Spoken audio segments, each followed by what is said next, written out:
Hi guys, so welcome back with another blog. I hope आप सब ठीक होंगे। मैं भी बहुत अच्छी हूँ। तो आज का blog very very very special, बहुत इम्पोर्टेंट और बहुत ही बढ़िया है। आज के ब्लॉग में हम बात करने वाले हैं ऐसे प्रोग्राम के बारे में जिसमें रिक्वायरमेंट्स बहुत ही ज़्यादा कम है। और द गुड थिंग इज़ ये प्रोग्राम सिर्फ उनके लिए है जो आउटसाइड कनाडा रहते हैं। और इस प्रोग्राम के अंडर आपको आइल्स की ज़रूरत बिल्कुल भी नहीं है। और नंबर 2 पे इसमें आपको जो है आपके एम्प्लॉयर को ही सारा काम करना है, आपको कोई काम भी नहीं है ज़्यादा करना है। और तीसरी जो इसमें बहुत ही अच्छी न्यूज़ है कि आपको इसमें कनाडा का वर्क परमिट मिलता है जो कि सिर्फ 2 वीक्स के अंदर आ जाता है। 14 डेज का इसका जो है प्रोसेसिंग टाइम है। तो बहुत ही अच्छा प्रोग्राम है ये। और चलिए without wasting any more time video के साथ आगे बढ़ते हैं। तो वीडियो को स्टार्ट करने से पहले मैं आपको रिक्वेस्ट करना चाहती हूँ, अगर चैनल पे नए आए हो तो चैनल को सब्सक्राइब जरूर कीजिए, वीडियो को लाइक कीजिए और शेयर जरूर किया कीजिए। एंड कमेंट करना मत भूलिएगा आपको हमारी वीडियोस कैसी लगती हैं। और आपको अगर हमारी वीडियोस आपकी लाइफ में कोई भी डिफरेंस डाल रही है या डिफरेंस आपको मिल रहा है, कोई भी अच्छी चीज लग रही है, तो इसलिए प्लीज कमेंट करके हमें जरूर बताइएगा। तो चलिए जी, without wasting any more time video को स्टार्ट करते हैं। तो सबसे पहले हम बात करेंगे कि ये प्रोग्राम है क्या। तो प्रोग्राम का नाम है ग्लोबल टैलेंट स्ट्रीम प्रोग्राम। तो ये बहुत ही अच्छा एम्प्लॉयर स्पेसिफिक ड्रिवन प्रोग्राम है। मतलब कि इसमें आपके एम्प्लॉयर ने ही सब कुछ करना है, जहां पे आपको जॉब मिलेगी, आपको कुछ करने की जरूरत नहीं है इसमें। और दूसरी अच्छी बात है, इसमें आप अपने स्पाउस को भी अपने साथ लेके आ सकते हो। और इसमें जो है वर्क परमिट 3 साल का मिलता है आपको। जब आप लेट्स से आप जॉब लेट्स से आपको वर्क परमिट मिलता है, जो आपका वर्क परमिट मिलेगा वो क्लोज्ड वर्क परमिट होगा। क्लोज्ड वर्क परमिट क्या होता है कि आप जो एम्प्लॉयर आपको बुला रहा है आप सिर्फ उसी के साथ काम कर सकते हो, किसी और के साथ काम नहीं कर सकते। बट इसमें आप अपने जो स्पाउस है उनका भी वर्क परमिट अप्लाई कर सकते हो साथ में। उनको जो वर्क परमिट मिलेगा वो ओपन वर्क परमिट मिलेगा, वो कहीं पे भी इन कनाडा कहीं पे भी काम कर सकते हैं। और उनका भी प्रोसेसिंग टाइम आपके जैसा सेम होगा। 2 वीक्स में इसका जो है रिजल्ट आपको मिलेगा ही मिलेगा। 14 डेज का इसका जो है प्रोसेसिंग टाइम है। तो इसमें क्या होता है कि प्रोग्राम क्या है, basically global talent stream. Global talent stream GTS भी बोलते हैं इसको। तो जीटीएस जो है उसमें क्या होता है कि एम्प्लॉयर आपको हायर करता है, वो एम्प्लॉयर जिसको ग्लोबल टैलेंट मतलब कि टैलेंट स्ट्रीम में बहुत अर्जेंटली किसी को ही हायरिंग करने की जरूरत है, इस वजह से वो आपको हायर करता है। तो बेसिकली ये एम्प्लॉयर स्पेसिफिक ड्रिवन प्रोग्राम है जिसमें मैं आपको बताती हूँ कि एलएमआईए ही होती है। तो इसमें एलएमआईए आपका एम्प्लॉयर अप्रूव कराता है आपके लिए खुद। तो आपका जो एम्प्लॉयर होगा वो ईएसडीसी को, जो कि एम्प्लॉयमेंट सोशल डेवलपमेंट कनाडा है, जिसके वहां पे वो बोलते हैं, जिनको वो बोलते हैं कि मुझे इनसाइड कनाडा में कोई भी पीआर या कैनेडियन सिटीजन बंदा नहीं मिल रहा है जिसको मैं हायर कर सकूं, इसलिए मैं ग्लोबली अपने इस पोजीशन के लिए किसी को हायर करना चाहता हूँ ग्लोबली। ठीक है, तो वो फिर अपना प्रोसेस करते हैं, जो देखते हैं, फिर एम्प्लॉयर को वो जो है पॉजिटिव एलएमआईए दे देते हैं। फिर एम्प्लॉयर आपको वो पॉजिटिव एलएमआईए देता है, फिर उसके बाद आपका जो है वर्क परमिट का प्रोसेस शुरू हो जाता है। अब इसमें जो होती है 2 कैटेगरीज होती है। ठीक है, काम सबसे पहले हम बात करेंगे कि इसमें एम्प्लॉयर्स की क्या रिक्वायरमेंट्स है, उसके बाद हम बात करेंगे कि आपको क्या करना है। ठीक है, सबसे पहले अगर हम एम्प्लॉयर की बात करें कि एम्प्लॉयर, पहली बात तो कि एम्प्लॉयर इसमें हमें हायर क्यों करेगा। लेट्स से ये बात करते हैं पहले कि आप सोच रहे होंगे कि ना ऐसे क्यों है कि इसमें सिर्फ आइल्स भी नहीं चाहिए, 2 वीक्स का प्रोसेसिंग है, वाई कि एम्प्लॉयर हमें इतनी। एम्प्लॉयर इसमें इसीलिए ज्यादा फोकस्ड है क्योंकि इसमें एम्प्लॉयर को जितने की नॉर्मल एलएमआईए में पेपर वर्क शो करना पड़ता है, इसमें बहुत ही कम एम्प्लॉयर को अपने डॉक्यूमेंट शो करने पड़ते हैं। दूसरी तरफ एलएमआईए में क्या होता है कि एलएमआईए का प्रोसेस कई कई बार साल साल तक चलता है, जो नॉर्मल एलएमआईए की बात कर रहे थे हम। ठीक है, उसमें क्या होता है कि कई बार एलएमआईए का प्रोसेस साल साल तक चलता है, बट इस प्रोग्राम के अंडर फिर उसमें क्या होता है कि जब साल का प्रोग्राम प्रोसेस होता है तो एम्प्लॉयर सोचता है कि क्या यार, इसमें मैं 1 साल के बाद बंदा आएगा फिर यहाँ पे काम करेगा। इसीलिए वो कई बार नहीं मतलब देने के लिए LMIA मानते, ठीक है। इस प्रोग्राम के अंडर वो क्यों, मैं आपको इस क्यों बोल रही हूँ कि वो जल्दी आपको हायर करने के लिए करेंगे सब एफर्ट, क्योंकि इसमें उनको जो है वर्कर जो है 2 वीक्स में मिल रहा है। अगर इनसाइड कनाडा भी कोई बंदा कहीं पे जॉब अप्लाई करता है तो एक एक महीना तो हायरिंग प्रोसेस हो ही जाता है मोस्टली, तो बड़ी कंपनीज में। तो इसीलिए एम्प्लॉयर को इसमें 2 वीक्स में बंदा मिल जाएगा, 10 दिन में LMIA आ जाएगी, उसके बाद 2 वीक्स का आपका वर्क परमिट का प्रोसेसिंग टाइम होता है। तो एम्प्लॉयर को पता होता है कि ये बंदा मेरे पास 2 वीक्स में आ जाएगा, इसीलिए वो इस प्रोग्राम में आपके लिए एफर्ट डेफिनेटली करेंगे। और दूसरी तरफ इसमें जो एम्प्लॉयर को है, एक तो डॉक्यूमेंट वगैरह कम चाहिए और ऊपर से प्रोसेसिंग टाइम कम है, ठीक है। तो ये 2 चीजों की वजह से एम्प्लॉयर को लगता है कि ये बंदे को मुझे बुलाना बढ़िया है, क्योंकि प्रोसेसिंग वीक 2 वीक्स का है सिर्फ प्रोसेसिंग टाइम जो है, तो मेरे पास बंदा 2 वीक्स में आ जाएगा और काम करना शुरू कर देगा जो मेरी रिक्वायरमेंट है, ठीक है। इसीलिए ज्यादा एम्प्लॉयर्स जो है इस प्रोग्राम के अंदर जाना चाहते हैं। अब ये प्रोग्राम 2 तरीके से वर्क करता है, इसकी 2 कैटेगरीज है जिसके बारे में मैं आपको बताती हूँ। वीडियो को एंड तक जरूर देखिएगा, स्किप मत करिएगा। एंड में आपके साथ बहुत ही एक अच्छा टिप मैं जो शेयर करूंगी कि आप जैसे जो है जॉब कैसे फाइंड कर सकते हो इस प्रोग्राम के लिए, ठीक है। तो इसलिए वीडियो को एंड तक जरूर देखिएगा। अब बात करते हैं 2 कैटेगरीज की। 2 कैटेगरीज जो है इसमें जिसके अंडर आप अप्लाई कर सकते हो। तो कैटेगरी ए की अगर हम बात करें तो कैटेगरी ए जो है वो डेजिग्नेटेड पार्टनर रेफरल प्रोग्राम है कैटेगरी ए में। इसमें क्या होता है कि जो भी आपका एम्प्लॉयर होगा उसको रेफरल चाहिए होगा from the designated referral partner से, ठीक है। वो आपको मैं दिखा देती हूँ कौन कौन से, आप मेरी स्क्रीन पे देख सकते हो। तो ये सिंपली आपको गूगल पे सर्च करना है, global talent stream designated partner for referral. तो ये सारी लिस्ट निकल के आ जाएगी। अभी तक ये जो है दिसंबर 2021 की, एज ऑफ दिसंबर 2021 के अकॉर्डिंग ही है, कुछ चेंज नहीं हुआ। तो ये सारे जो है रेफरल पार्टनर्स हैं जो नीचे डेजिग्नेटेड रेफरल पार्टनर्स, ये अटलांटिक रीजन में हो गया, ये न्यू ब्रंसविक में हो गया, न्यू फाउंडलैंड में, नोवा स्कॉशिया में 3 है, प्रिंस एडवर्ड आइलैंड में 1 है जो कि government of Prince Edward island है, सेंट्रल कनाडा में ये ओंटारियो में सारी लिस्ट है, बहुत लंबी लिस्ट है, ये आप चेक कर सकते हो। क्यूबेक में है, ब्रिटिश कोलंबिया में, मैनिटोबा में, सस्कैचुअन में, ये सारा इन्होंने बता रखा है, ठीक है। उसके बाद ये नीचे एलिजिबिलिटी क्राइटेरिया भी है, इसका लिंक भी मैं आपको डिस्क्रिप्शन बॉक्स में दे देती हूँ। तो इसमें बेसिकली आपको कुछ भी नहीं करना है। आपके एम्प्लॉयर ने पहले तो उनको रेफरल चाहिए होगा कैटेगरी ए में, ठीक है। अगर आप कैटेगरी ए में फॉल करते हो तो उनको रेफरल चाहिए होगा, जो उनको जो है डेजिग्नेटेड रेफरल पार्टनर प्रोग्राम से मिल जाएगा, जो कि मैंने लिस्ट आपको दिखा दी है। उसके बाद जो इसकी फीस होती है, एप्लीकेशन फीस, वो $1000 होती है।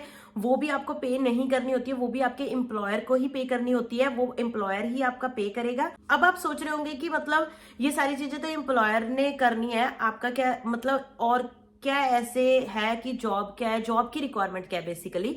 तो इसमें एडिशनल रिक्वायरमेंट है। अगर आप कैटेगरी ए की जो हम बात कर रहे हैं, कैटेगरी ए में क्या होता है कि जब आपको अगर let's say job offer letter मिल जाती है, तो माना जाता है कि आपको जो है आपके पास यूनिक टैलेंट है, आप इस पोजीशन के लिए क्वालिफाई हुए हो। दैट मीन्स कि आपके पास यूनिक टैलेंट है और इसलिए आपको आपका एम्प्लॉयर जो है ग्लोबल टैलेंट स्ट्रीम के अंडर जो है हायर करना चाहता है। आपको जब लेट्स से आपकी ऑफर लेटर आ जाती है, तो जॉब ऑफर लेटर जो आ जाती है उसमें आपको चेक करना होता है कि आपकी जो ऑफर लेटर है उसमें जो आपकी सैलरी है वो 1 साल की $80,000 सैलरी होनी चाहिए, तभी आप इस प्रोग्राम के अंदर एलिजिबल होते हो। $80,000 आपकी जॉब ऑफर लेटर पे मेंशन होना चाहिए कि आपकी जो एनुअल सैलरी है वो $80,000 है। अब सैलरी की बात तो ये होगी, ठीक है। अब हम बात करते हैं एक्सपीरियंस की, कि इसमें रिक्वायरमेंट, जॉब ऑब्वियसली कुछ रिक्वायरमेंट्स तो होंगी, राइट। यस, इसके लिए भी रिक्वायरमेंट्स है। लेट्स से जिस भी कैटेगरी में या जिस भी फील्ड में आपको जॉब मिल रही है, जो आपका एम्प्लॉयर आपको दे रहा है, ठीक है, वो आपके पास जहां तो उस चीज की आपके पास डिग्री होनी चाहिए, क्वालिफाइड हाईली एजुकेटेड डिग्री होनी चाहिए उस चीज की आपके पास।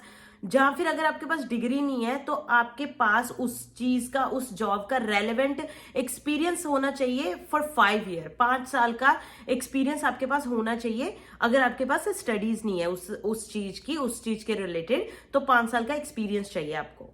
तो ये तो होगी कैटेगरी ए की बात, ठीक है। कैटेगरी ए में क्या है कि जो है उनको रेफरल चाहिए, वो उनको मिल जाती है, उसमें कोई बड़ी बात नहीं है। रेफरल चाहिए और डेफिनेटली अगर इसमें अच्छी पोजीशंस आती हैं तो उनकी सैलरी भी हो जाती है 80,000, ठीक है। सॉफ्टवेयर डेवलपर वगैरह ये जो अच्छी पोजीशंस पे जॉब होती हैं उनको इतनी सैलरी मिल जाती है, ठीक है। तो ये हो गया दूसरा। और तीसरा, इसमें आपको एक्सपीरियंस होना चाहिए, या तो आपकी उसके रेलेवेंट जो है डिग्री होनी चाहिए, ठीक है। तो ये कैटेगरी ए की बात थी। और कैटेगरी बी में क्या आता है कि इन डिमांड ऑक्यूपेशन जॉब्स आती हैं।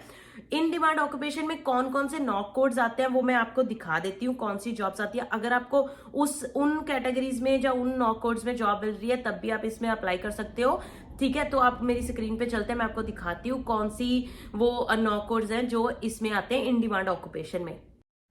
तो ये आ गई उसकी list, global talent occupation list for category V. ये है एज ऑफ दिसंबर 2022, सो ये थोड़ी सी लेटेस्ट है उससे भी। तो जैसे हम नीचे जाएंगे, ये पूरी की पूरी लिस्ट दे रखी है।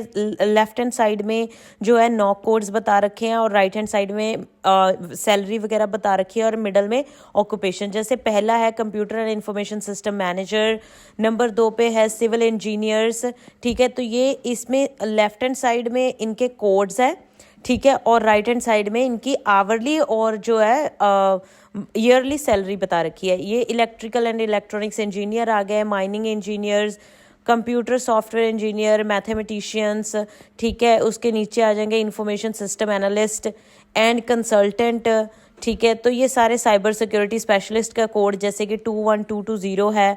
ऐसे ही नीचे data analyst, software engineers, computer program developer, web developers, ठीक है। तो ये सारी बहुत ही ज़्यादा लंबी लिस्ट है नीचे। तो ये इसका लिंक मैं डिस्क्रिप्शन बॉक्स में दे दूंगी, ये सारा आप चेक कर सकते हो। ये एक डिजिटल मीडिया डिज़ाइनर्स भी आ गए, ठीक है। इसका मतलब ये नहीं है कि बिल्कुल मतलब बहुत ही हाई एजुकेटेड, मतलब डिजिटल मीडिया डिज़ाइनर्स भी आते हैं इसमें, 3D मॉडलिंग, कंपोजिशन, वीडियोस वगैरह जो ये काम करते हैं, ठीक है। तो ये भी आ गए। अब एक बार ऊपर चलते हैं, मैं आपको एक बार वेज का भी दिखा देती हूँ कैसा सिस्टम है। मैं जल्दी जल्दी स्किप कर रही हूँ, ये हम ऊपर आ गए। अब देख लेते हैं, लेट्स से ये सिविल इंजीनियर्स जैसे लिखा हुआ है, इसकी एनुअल सैलरी और आवरली सैलरी रेट बता रखा है। हम इसकी hourly, let's say hourly wage जो है वो चेक करते हैं। अब यहाँ पे ये देखो 38.46 पर आवर लिखा हुआ है और 80,000 एनुअली है, ठीक है, जो कि शो प्रूफ करता है कि आप इस प्रोग्राम के लिए एलिजिबल होंगे, जो कि 80,000 जो है इसकी मिनिमम सैलरी रिक्वायरमेंट है, ठीक है। अब पीछे चलते हैं, ऐसे आप किसी का भी ऐसे खोल के चेक कर सकते हो कि कितनी सैलरी होती है।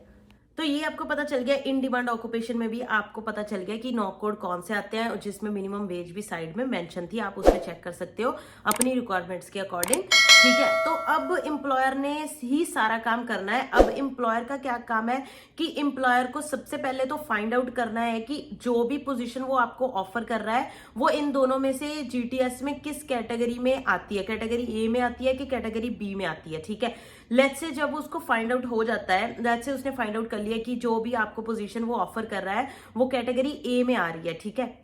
उन्होंने फाइंड आउट कर लिया और दूसरी साइड से आपने भी साइड बाय साइड से आपका प्रोसेसिंग चल रहा है हायरिंग का, आपको उन्होंने हायर कर लिया, ठीक है। अब दोनों चीजें पता चल चुकी है। अब एम्प्लॉयर ने क्या करना है कि एम्प्लॉयर ने अब आपके लिए ऑनलाइन एप्लीकेशन जो है डाल देनी है फॉर द जीटीएस, ठीक है, ग्लोबल टैलेंट के अंडर LMIA लेने के लिए फ्रॉम ESDC, ठीक है, जो कि मैंने आपको बता चुकी हूँ क्या है, ठीक है।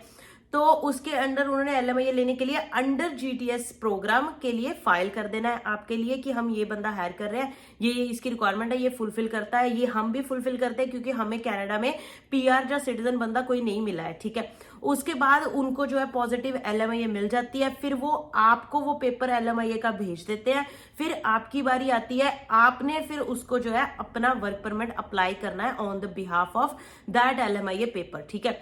आपको जब अप्लाई करना है तो आपने भी सिंपल ऑनलाइन जाना है, ग्लोबल टैलेंट स्ट्रीम के अंडर आपने जाके वर्क परमिट अप्लाई करना है। बहुत ही सिंपल प्रोसेस है उसका। सिंपली canada.ca की वेबसाइट पे जाके ग्लोबल टैलेंट स्ट्रीम आपने खोलना है, उसके under apply for work permit. Simply सारी चीजें, बायोमेट्रिक्स होंगे, आपका मेडिकल होगा, आपकी पुलिस क्लियरेंस होगी, आपके जो भी डॉक्यूमेंट्स उसमें रिक्वायर्ड थे वो सारे लगेंगे। मेक श्योर जब भी आप अप्लाई करो आप अपने स्पाउस का साथ में अप्लाई जरूर करो, अकेले मत करना है। अगर आप सोचते हो कि बाद में अप्लाई करोगे, बाद में इसमें प्रोसेस थोड़ा लंबा हो जाता है, इसलिए अगर आप साथ में ही करते हो तो आपको 2 वीक्स के अंदर अंदर आपके स्पाउस को भी वर्क परमिट मिल जाता है, तो आप दोनों साथ में ही आ सकते हो।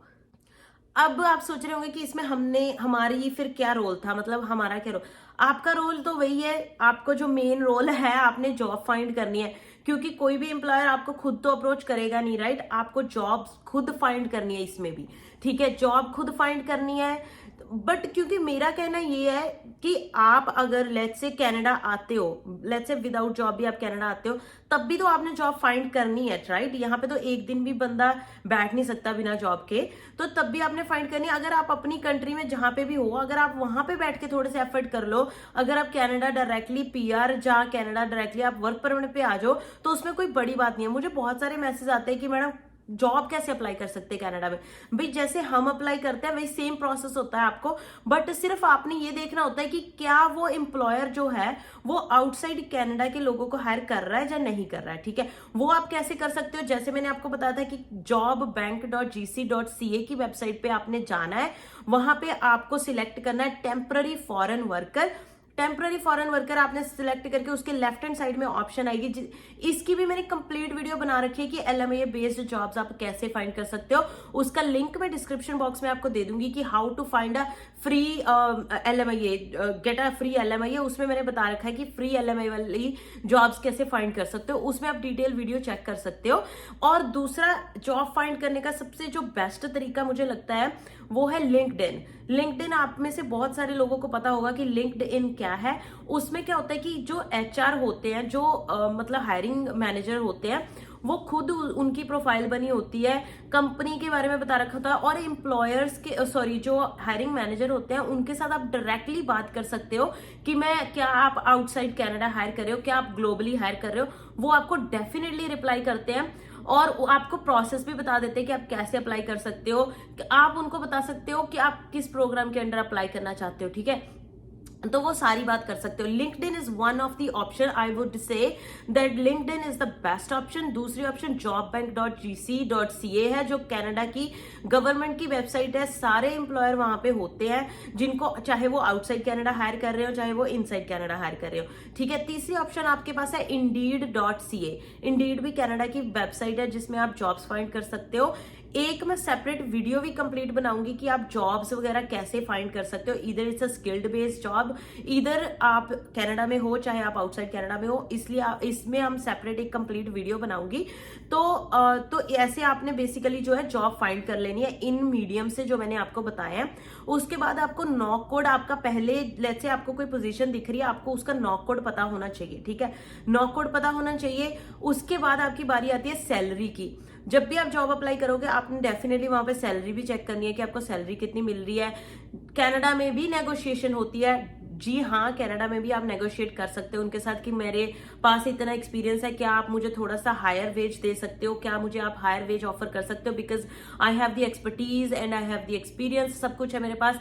तो वो करते हैं, उनको लगता है कि हमें बंदा नहीं मिल रहा है, जहाँ मतलब ये स्किल्ड बंदा, अच्छा एक्सपीरियंस वाला बंदा मिल रहा है, इसके पास एक्सपर्टीज है, तो वो आपको देते हैं जॉब, ठीक है। तो ऐसे भी कर सकते हो, उनसे साथ बात कर सकते हो, तो वो चीज आपको जॉब लेने में हेल्प करेगी। इस प्रोग्राम के अंडर आप एलिजिबल होने में आपको हेल्प होगी।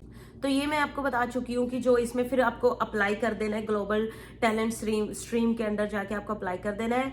और इसका जो बेस्ट चीज मुझे लगती है, इसका प्रोसेसिंग टाइम जो है वो 2 हफ्ते का है। आईएलटीएस इसमें चाहिए नहीं, तो वो भी टाइम और पैसे बच जाते हैं आपके।